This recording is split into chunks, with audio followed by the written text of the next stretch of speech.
সোহেল ভাই খেলাধুলা তো সব শেষ এলো, আমি বাইর থেকে বাইরে তোর খোলাম রাখবো। তাহলে তো চাচারে দেখতেছি রে, চল বাগুন নিয়ে যাবো আজকে।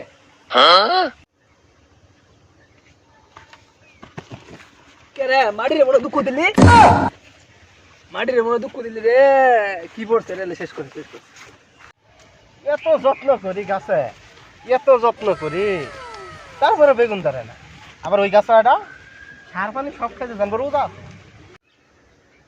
বাগুন খেতে যাইছি, চুরি করবে, তাড়াতাড়ি চুরি করিস। সেটা আল্লাহ চাচা মনে দেখি আলাইল। কেরা কেরা রে ওটা? ওই কেরা? তুই ফকর বল না, তুই জমরে বল না, তোরা মাটেল কি কর? তোরা তালো কি কর? এই ফকর বলা কি করস তালো? তে ভাইস্তেরা আমি আর কি না কি মনে করছি কসে, তে বাবুরা কিছু মনে করো না তোমরা কি? Oh no. Oh no, no, no, no, no. Oh no. Oh no. Oh no, no, no, no. চাচা আমি আসলে বেগুন নেই চাচা, আমি বেগুন নেই। সোহেল ভাই আইনে কোন? চাচা ওই বেগুন তো চুরি করে নাই, চাষিয়ে পাড়াই দিল, আপনি ইফতারে যাবে করলো, আঙে পাড়াই দিছে।